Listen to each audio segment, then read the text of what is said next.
Minahal mo siya ng buong buo, pero para sa kanya, option ka lang pala. Kapatid, kung tumama yan sa'yo, huwag kang mag-scroll.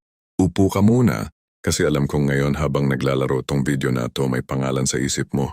Isang pangalan, isang mukha, isang tao na kahit ilang beses mong subukang kalimutan, bumabalik at bumabalik pa rin. Natutulog ka, nasa utak niya, gumigising ka, nasa utak pa rin niya. Kumakain ka, nag-iisip ka kung ano kaya ang kinakain niya, nagdadrive ka papasok sa trabaho. Tinatanong mo sarili mo kung naaalala ka pa ba niya. At ang pinakamasakit, wala kayong communication. Tahimik kayo, parang wala nang pinagsamahan. Parang naging panaginip lang ang lahat ng ngiti, lahat ng pinagsabihan, lahat ng pinangakuan. Pero ikaw, hindi ka pa rin makamove on. Kapatid, hindi ka nag-iisa. Milyon-milyong lalaki sa Pilipinas, ngayon ang nakakaranas ng exactly kung anong pinagdadaanan mo. At marami sa kanila ang nasisira na nalulunod sa alak, nagiging bitter sa lahat ng babae, o mas malala, nagiging desperado para lang mapansin ulit ng isang tao na matagal nang nag-move on. Ngayon, may sasabihin ako sa'yo na baka hindi mo gusto pakinggan sa umpisa, pero pakinggan mo ko hanggang dulo. Kasi itong 5 stoic tricks na ituturo ko ngayon, hindi lang to tungkol sa pagpapamisyo sa babae. Itong mga tricks na to, hindi para pakiligin siya. Hindi para mapatext ka niya ulit. Hindi yan ang totoong layunin. Ang totoong layunin ay ito. Maging lalaki ka na hindi na kailangan ng validation ng kahit sinong babae para maging buo. At ang ironic na bahagi, pag nakarating ka sa puntong yan, dun ka mismo magiging unforgettable. Ito ang 5 stoic tricks na ginamit ng mga pinakamalakas na lalaki sa kasaysayan mula kay Marcus Aurelius hanggang kay Seneca, hanggang kay Epictetus, para hindi sila maging alipin ng damdamin nila. At ngayon ibibigay ko sa iyo para hindi ka na rin maging alipin ng isip mo. Bago natin simulan, nais kong magpasalamat sa mga loyal kong subscribers sa patuloy na pagsuporta sa aking channel. Kayo ang inspirasyon ko sa paggawa ng mga bagong content. Kung bago ka sa channel ko, comment mo na kung taga saan ka.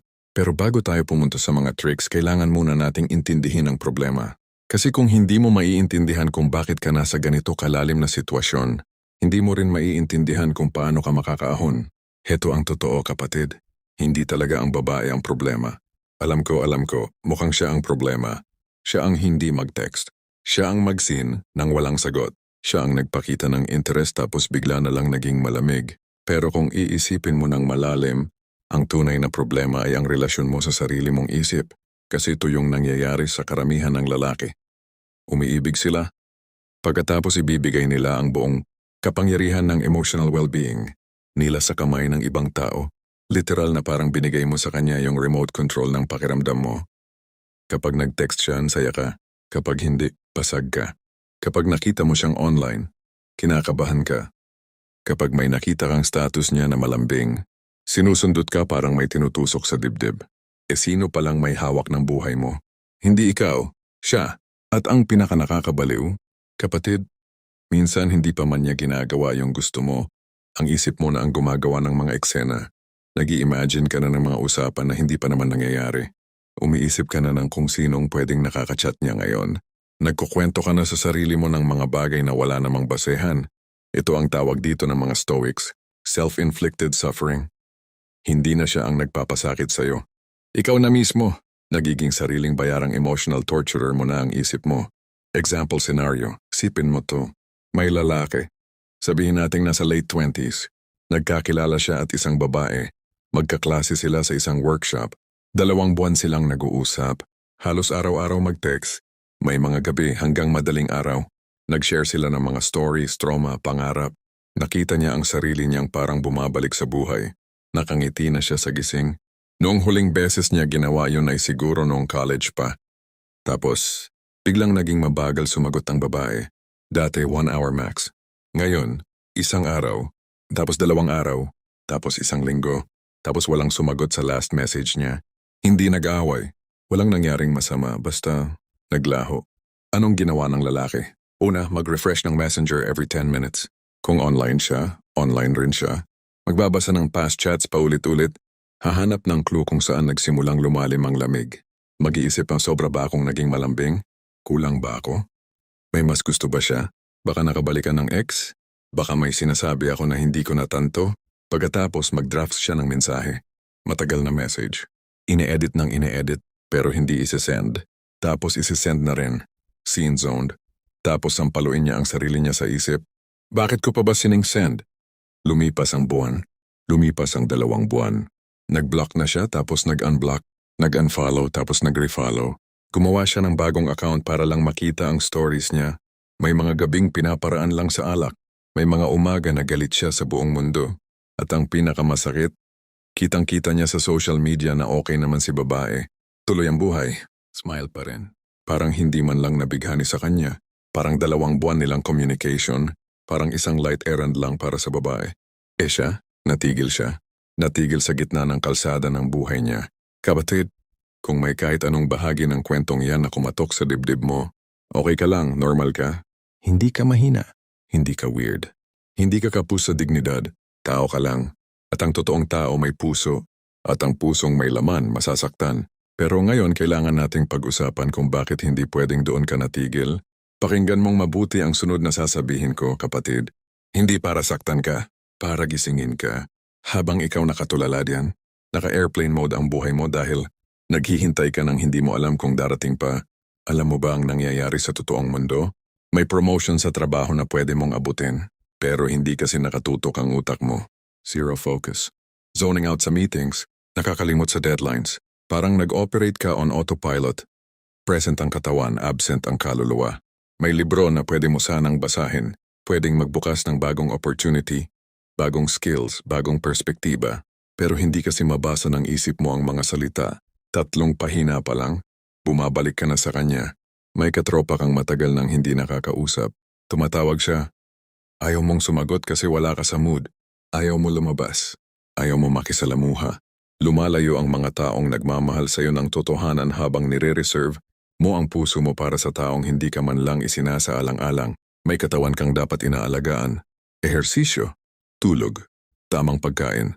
Pero nakatulog ka na ng 2 a.m. ulit, nakatingin sa kisame, iniisip kung saan siya ngayon, kung sino kasama niya. Umaga, umiinom ng kape, kumakain ng anuman lang para makaraos. Hindi ka lumalakas. Lumalala ka. Ang pinakamasama, kapatid, habang ginagawa mo ang lahat ng to, walang nangyayari sa kabilang banda. Literally walang nangyayari. Tahimik sa kanya. Wala siyang pakialam. Kung alam niyang 8 oras kang nagmumukmok sa kwarto kagabi dahil sa kanya, baka tumawa lang siya. O mas malala, baka hindi niya man lang pansinin. Kasi ito ang malupit na katotohanan na ayaw paniwalaan ng karamihan. Hindi porket malalim ang nararamdaman mo para sa isang tao, malalim rin ang nararamdaman niya para sa'yo. Hindi yan symmetrical. Hindi yan balanced. Minsan habang sinusunog mo ang buong forest ng pagkatao mo, sa kanila isang candle lang at pinatay na nila matagal na. At heto pa ang mas nakakagalit. Habang nasa ganitong estado ka, nawawala yung pagkalalaki mo. Literally. Nagiging malambot ang presence mo. Sa trabaho, sa barkada.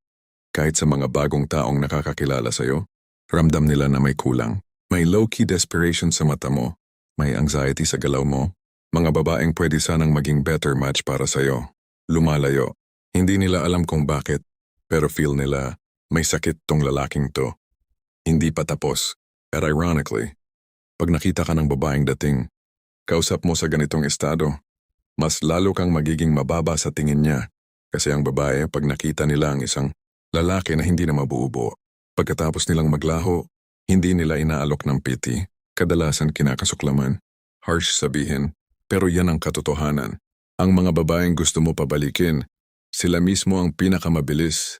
Magtatakwil sa'yo kung makikita nilang nasisira ka ng kanilang pag-alis. Heto ang kailangan mong maintindihan. Bawat minutong inaaksaya mong umaasa, uminda nangangamba nangungulila, yung version mo na may kakayahang magiging unforgettable, yun ang namamatay. Hindi ang babayang nagpapalayo sa isip mo. Ang mahinang version mo ang nagpapalayo sa kaniya palagi. Kaya kailangan nating patayin yung versyong yan ngayon na. At ito ang panahon para gawin yun. Gamit ang 5 tricks na itinuro ng mga Stoic na pinakamatagal ngang napanatili ang sarili sa gitna ng chaos, digmaan, pagkamatay ng mga mahal sa buhay, pagtataksil, pagkabigo. Kung kaya nilang manatiling tatag sa gitna ng mga yon, kaya mo rin ito.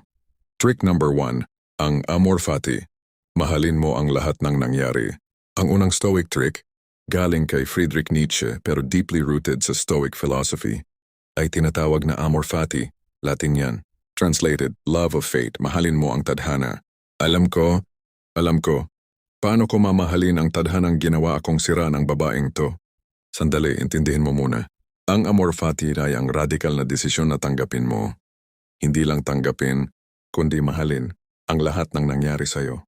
Kasama ang sakit, kasama ang pagkabigo, kasama ang pag-asa na hindi natupad, kasama ang text messages na sinayang lang. Sabi ni Marcus Aurelius, daw emperador ng Roma, most powerful man on earth nung panahon niya, at isa sa pinakamalungkot na tao sa mundo dahil sa mga problema niya, huwag kang humingi na mangyari ang mga bagay ayon sa gusto mo. Hilingin mo na ang mga bagay ay mangyari ayon sa pangyayari nila at magiging tahimik ang buhay mo. Bakit mahalaga to sa sitwasyon mo? Kasi ngayon karamihan ng oras mo, nakikipag-away ka sa katotohanan. Bakit hindi siya nag-reply? Bakit parang nagbago siya? Bakit hindi nangyari yung napag-usapan namin? Lahat ng mga yan pakikipag-away sa realidad. Pagpupumilit mong magkaroon ng ibang katotohanan kaysa sa meron. At kapag nakikipag-away ka sa realidad, laging ikaw ang talunan. Always, hindi ka mananalo. Bato ka lang na binubugbog ang sarili sa pader. Ang amor fati ay ganito. Sinasabi mo sa sarili mo, nangyari na ito. Hindi ko na ito mababago. At dahil hindi ko na ito mababago, tatanggapin ko. At hindi lang basta tatanggapin ko at hahanapin ko kung anong aral ang dala nito para sa akin. Kasi heto ang secret na natutunan ng mga Stoics. Every painful experience is raw material. Bawat sakit pwede mong gawing armor. Bawat pagkabigo pwede mong gawing compass. Sa halip na tanungin, bakit ako? Bakit siya? Bakit tayo? Tanungin mo, anong sinasabi sa akin ng karanasang to? Baka sinasabi sa'yo na masyado kang mabilis magbigay ng puso. Leksyon yun? Baka sinasabi sa'yo na kailangan mong bumuo ng buhay mo bago mo ipasok ang isa pang tao dito. Leksyon yun. Baka sinasabi sa'yo na hindi pa pala complete ang mga bahagi mo. May mga bahagi kang naghihintay ng ibang tao para mabuo. And yan mismo ang hindi mo dapat ginagawa. Kaya ka ngayon nasira eh. Kasi iniwan siya. At iniwan niya pati yung parte mo na idineposito mo sa kanya. Amor fati. Minamahal mo yung nangyari. Hindi dahil masaya yon, kundi dahil ginawa ka nitong mas malalim na bersyon ng sarili mo. Kung papayagan mo lang. Praktikal na aplikasyon. Bawat umaga, 1 minuto. Upo ka. Sabihin mo sa sarili, ang lahat ng nangyari sa akin, kasama yung pagdurusang to, ay kailangan kong maranasan para maging tao akong dapat akong maging. Hindi ko ito pipigilan. Ito ang aking daan. Simula yan. Baka masabi mo pa ngayong fake, okay lang. Paulit-ulit mong sasabihin, araw-araw. At isang araw, yung katawan mo mismo ang maniniwala bago pa ang isip mo. Kapag nag-amor fati ka, nangyayari yung isang bagay na hindi inaasahan. Tumitigil kang umasa. Tumitigil kang manghingi. Tumitigil kang maghintay. Kasi yung sinabi mo mahal ko ang tadhana, sinasabi mong kumpleto na ako kahit sa sitwasyong to. At pag kumpleto ka na kahit wala siya, yun yung exact moment na iba ka ng lalaki. At ramdam yan ng mga tao sa paligid mo, pati ng mga sinasadyang magpawala sa'yo. Trick number 2, ang premeditatio malorum. Isipin mo ang pinakamasama, araw-araw. Pangalawang stoic trick, tinatawag na premeditatio malorum, premeditation of evils. O simpleng isipin mo ng maaga ang pinakamasamang pwedeng mangyari. Ito yung counterintuitive. Karamihan ng self-help guru sinasabi sa'yo, positive thinking, law of attraction. Isipin mo ang gusto mo, darating yan. Okay, yan minsan. Pero ang Stoics, ibang approach ang itinuro sa atin. Bago sumapit ang masamang mangyari, tulaan mo na yon. Gawin mong totoo sa isip mo. Tanggapin mo ng maaga. Bakit? Kasi ang sakit, 90% ng bigat nito ay galing sa pagiging sorpresa. Hindi sa pangyayari mismo. Halimbawa, pinirmahan mong pumunta sa gym.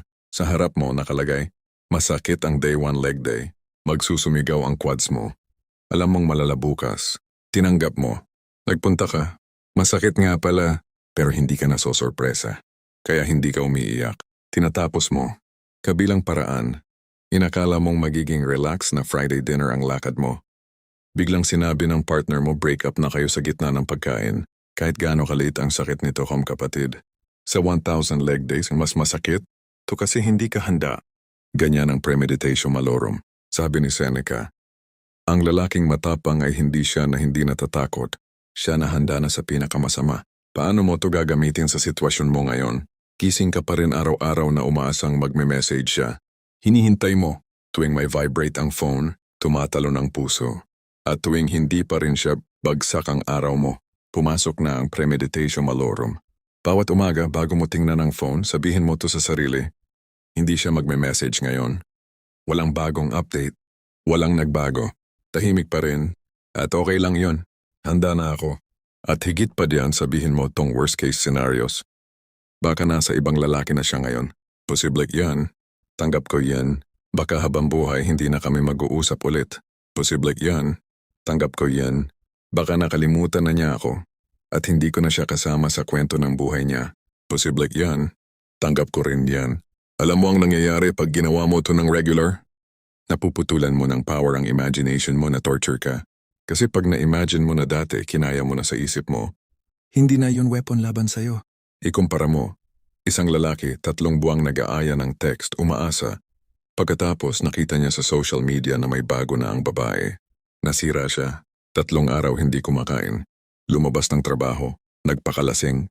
Pangalawang lalaki ginawang regular practice ang premeditatio malorum. Alam niya sa sarili niya posibleng kahit anong oras may bago si babae. Akala niya sa sarili nakatanggap na. Pero nung unang nakita sa social media, may pumutok pa rin. Pero hindi gumuho. Kasi nagprekapatid siya. Ang damage, 20% hindi 100%. Paano mo yung 80% na naipon sa armor mo? Pwede mong gamitin sa gym, sa trabaho, sa relasyon mo sa sariling kaluluwa. Practical step. Araw-araw ng umaga, 5 minutong meditation. Isipin mo ang pinakamasamang senaryo. Hindi para lumungkot, kundi para gumawa ng emotional immune system. Parang bakuna, konting virus para hindi kang mamatay sa tunay na sakit. Pag-advance, habang iniisip mo ang worst case, tanungin mo sarili mo kahit mangyari yon, magiging okay ba ako? At habang pinipilit mong sumagot ng oo, magiging okay ako yung pag-oo mong yun, nag-storing ang confidence mo na hindi kayang sirain ng external event. Ganyan sila lumakas. Hindi sila umiwas sa sakit.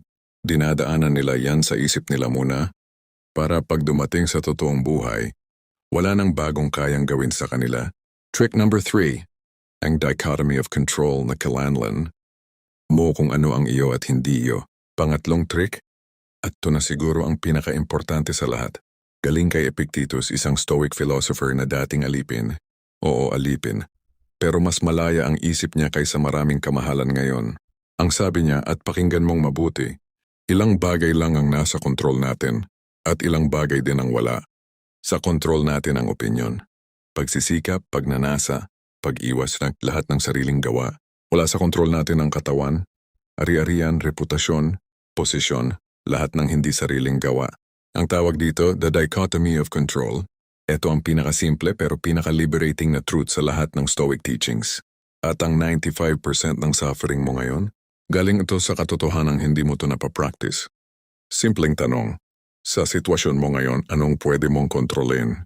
Hindi mo kontrolado kung magme-message siya. Hindi mo kontrolado kung ano nararamdaman niya para sa'yo. Hindi mo kontrolado kung may kasama na siya o wala.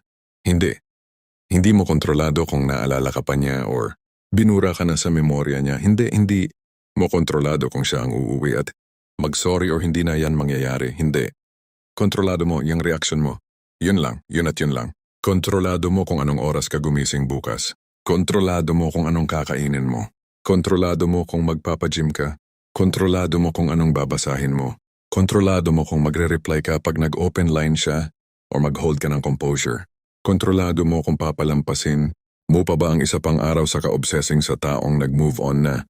At lahat ng nasa kontrol mo, minilyong beses mas mahalaga kaysa sa wala sa kontrol mo. Kasi dun mismo nabubuo ang karakter mo. Hindi sa sagot niya, sa sagot mo, sa sarili mong buhay. Ito ang eksersisyo, magkuha ka ng papel. Gawan mo ng 2 columns. Sa kaliwa, isulat mo lahat ng bagay na kinabalisahan mo tungkol sa kanya. Kung anong iniisip niya, kung saan siya ngayon, kung ano yung pinakamarami mong what if. Sa kanan naman, isulat mo lahat ng bagay na kontrolado mo sa buhay mo ngayon. Mga gawi, hobby, damit, relasyon sa pamilya, career goals, pera mo, katawan mo. Tingnan mo yung 2, alin ang mas mahabang listahan? Siguradong karamihan sa atin, mas mahaba yung kaliwa. Mas maraming oras inuubos sa kung anong wala sa kontrol kesa sa sarili nating mga responsibilidad. Ito ang pagpalit. Bawat oras na nakikipag-away ang isip mo sa kung anong ginagawa niya, ilipat yun sa kung anong gagawin mo. Pag umabot ang utak mo sa bakit kaya hindi pa rin siya nag-text, stop, redirect. Ano nang next chapter ng proyekto ko sa trabaho? Pag sino kayang kasama niya ngayon, stop, redirect. Ilang push-ups ang magagawa ko ngayon? Pag naalala pa kaya niya ako? Stop, redirect. Naalala ko ba sarili ko? Kumakain na ba ako? Naligo na ba ako? Natulog ba ako ng tama kagabi? Sa umpisa, nakaka-exhausting to.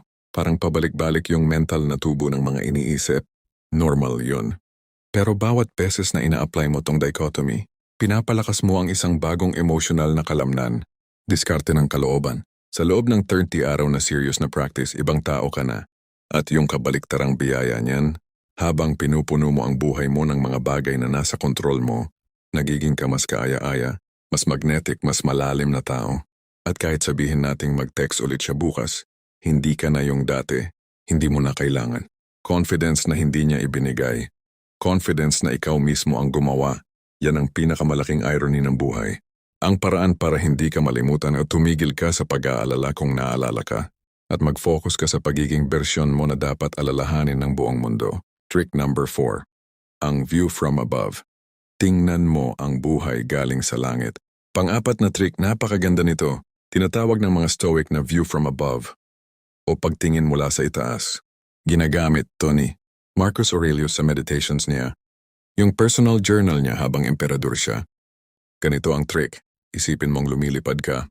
Pataas-pataas pa. Unang-una, iniwan mo ang room mo. Nakikita mo ang bahay mo mula sa bubong. Tumaas ka pa no, nakikita mo na ang buong barangay. Tumaas pa ka buong lungsod. Tumaas pa buong isla. Tumaas pa buong Pilipinas. Tumaas pa buong Southeast Asia. Tumaas pa kay planetang Earth.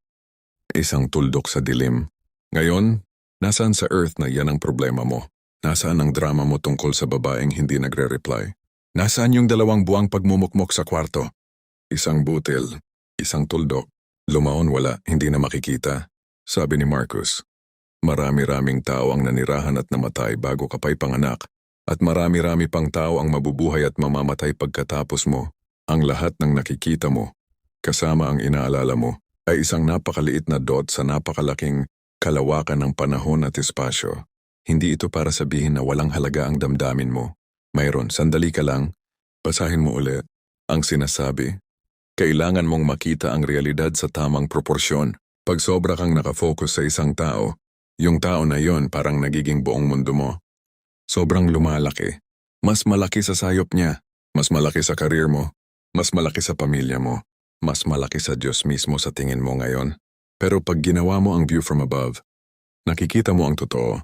Sa 8 bilyong tao sa mundo, sa 100 taon na buhay mo kung swerte ka, sa milyon-milyong posibleng experience ng isang ito, isang punto, isang chapter, hindi ang buong libro, practical na aplikasyon. Pag dumarating ang sobrang masakit na alon ng emosyon, yung kung saan gusto mo nang umiyak, o manisin ang pader o sagwa mo to, huminto ka, pumikit ka, tahimik, isipin mong lumilipad ka, iwan mo muna yung kwarto mo. Tingnan mo ang bahay mo pababa, mula sa himpapawid. Tingnan mo ang lungsod. Hanapin mo ang sarili mo, yung maliit na tuldok diyan. At tingnan mo kung gaano kaliit. Isipin mo ngayon ang 100 taon mula ngayon. Nandyan pa ba ang alitan mong to? Mga nagaganap na problema, paulit-ulit, na sa tingin mo nangyayari lang sa'yo. Naganap sa milyon-milyong tao bago ka. Maganap sa milyon-milyong tao pagkatapos mo. Ibig sabihin hindi ka nag-iisa. At hindi ka espesyal sa ganong paraan. At kakaiba may gumagaan. Kasi pag alam mong parte ka ng napakalaking kwento, tumitigil kang kumilos na parang ikaw ang bida ng universe. Mga Stoic gusto nila ng malapit sa kamatayan. Hindi kasi sila morbid, kundi kasi sila aware, sabi ni Seneca. Lahat ng tao hindi pumupunta sa kamatayan. Naghahabol sila dito. Yan ang katotohanan. Kung isa pa siyang gabi yung iiyakan mo, at bukas gising ka na. Yung gabi ng pag-iyak, parte na yan ng finite na days mo. Gusto mo bang ganyan mo gagastahin? Pumapabilis ang pagpapaperspective pag nararamdaman mo. Ginawa ni Marcus Aurelius to araw-araw at siya ang nagmamando ng Roma. Ikaw, pinamumunuan mo lang ang sarili mong kaluluwa. Dapat kayang-kaya. Kapag nasabi mong, one day ako mamamatay, At kahit sino yung babaeng yan, mamamatay din. At dito ngayon meron pa kaming buhay. Anong gagawin ko dito? Sa ilang umpisang taon lang na may access ako sa hangin, liwanag, pagkain at pagkakataon, bigla na lang malinaw ang prioridad.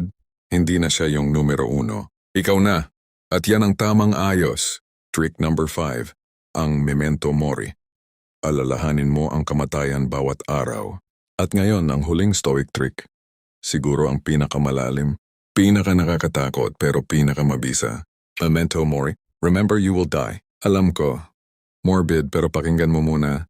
Noong panahon ng Roman Empire, pag nananalo ang isang general sa digmaan, may parade para sa kanya.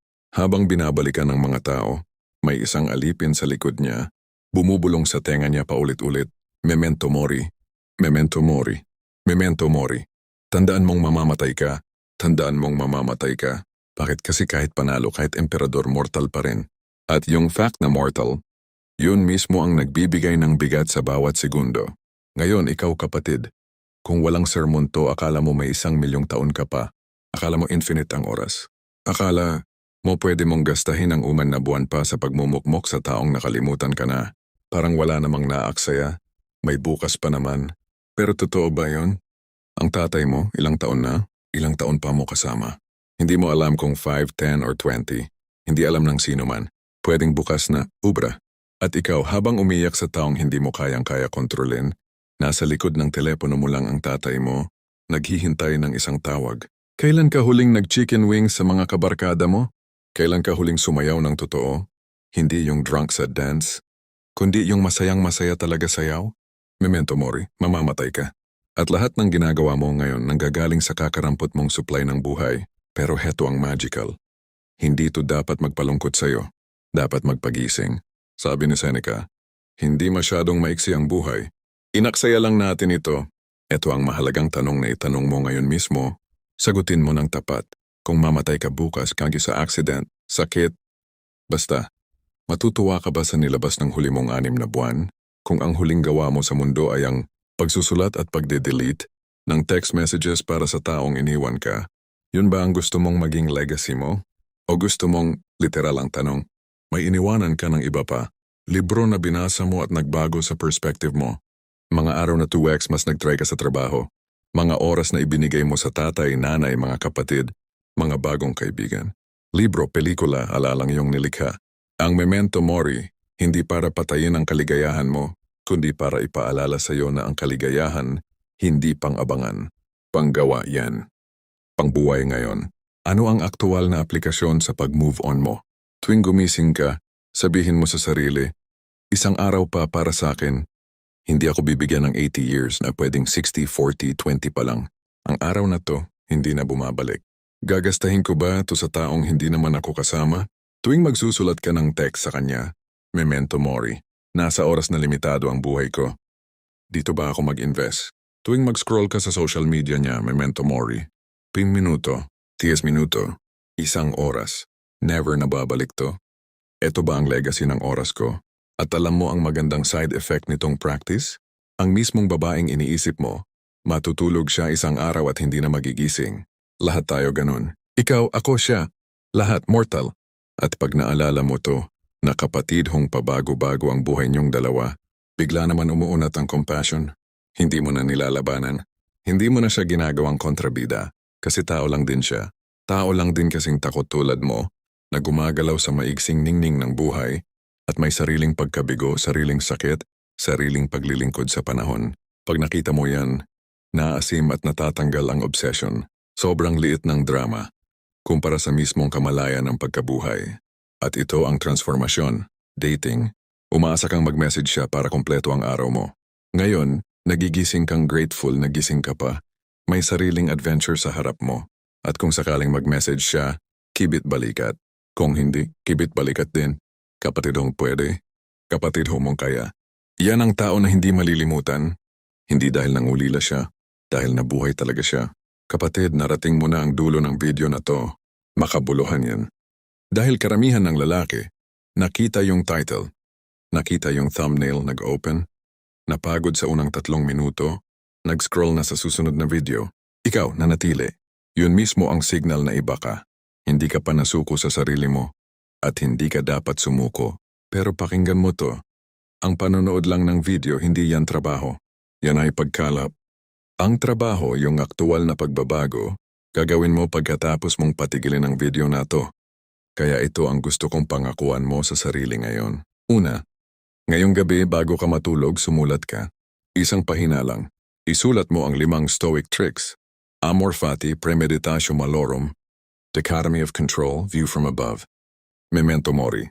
At sa tabi ng bawat isa, sumulat ka ng isang specific na paraan para i-apply mo to bukas. Pangalawa, buksan mo yung mga chats niya, yung mga inaapuhap mong basahin ulit. At hindi ko sabihin i-delete mo. Kasi minsan, ang violent na pagbubura, isa lang yung bersyon ng pagkabalisa. Ang gusto ko i-archive mo, itago. Wala nang access ang thumb mo dyan. Kung kailangan mo, kailan pa mang bukas buksan mo, pero hindi na ngayon. Hindi itong linggong to, hindi itong buwan na to. Pangatlo, mag-uncheck ka sa social media niya. Huwag unfollow kasi drama yon at pansin yon. Basta mute. Na kung manlibo ka ng posting siya, hindi ka na-apply. Na kung kaibigan niyang bago si lalaking, hindi mo na makita. Mute mo lahat ng related accounts. Pang-apat, ito ang pinakamahalaga. Mag-commit ka sa isang 30-day self-invasion. 30 araw. Hindi true, hindi 7, 30. Sa 30 araw na to, lahat ng oras na gagastahin mo sana sa pag-scroll niya, sa pag-imagine ng buhay niya, sa pag-aasam ng message niya. Ibubuhos mo yan sa one, single project na pagyayamanin ka. Baka yung skill sa trabaho na matagal mo nang gustong aralin. Baka yung business idea na nasa utak mo pa. Baka yung katawang gusto mong mapa-firm. Baka yung libro mo. Baka yung oras sa pamilya. Pumili ka ng isa-isa lang. Tuto ka mo ng 30 araw. Pagkatapos ng 30 araw, tingnan mo ulit ang sarili mo. Titingin ka sa salamin. Iba na ang kaharap mo. Ang lalaking walang time mag-obsess sa ex-conversation kasi busy siya magtatag. Ang lalaking busy. At dito mangyayari yung kabalintunaan. Pagkatapos mong tigilan siya sa isip, kadalasan, yun mismo ang time na biglang magpapakita siya ulit. Hindi palagi, pero madalas. Dahil ang mga babae, gumagalaw sila katulad ng aso sa parke. Pag humahabol ka, tumatakbo sila. Pag tumigil ka, nilalapitan ka. Pero heto ang huling leksyon. At ito ang dapat umangkla sa'yo. Kung magpakita man siyang ulit, hindi yun ang tagumpay. Hindi yun ang gantimpala. Ang tagumpay ay yung bersyon mong nabuo pagkatapos ng 30 araw na disiplina. Yung lalaking kaya nang umupo sa tahimik mag-isa at sabihing okay ako. Wala siya, okay pa rin ako. Yan ang unforgettable na lalaki. At sa sandaling yon, hindi ka lang hindi niya mamamaalis sa isip, hindi ka mamamaalis sa isip ng sinumang makakasalubong mo pagkatapos niya. Kasi walang mas kaaya-aya sa babae kaysa sa lalaking walang kailangan sa kanya. Sa isang video, hindi ito kaya. Pero isa itong simula. At sa'yo ngayon nananatili hanggang dito. Nakita kong handa ka nang magsimula. Like mo tong video kung may bumuhay sa dibdib mo. Subscribe sa channel kasi patuloy tayong magkukwento ng Stoic. Philosophy para sa Pilipino. Hindi sa patingin-tingin na paraan, kundi sa paraang kausap mo yung kaibigan mo na nagdaan na sa pinagdadaanan mo. Maraming salamat sa panunood.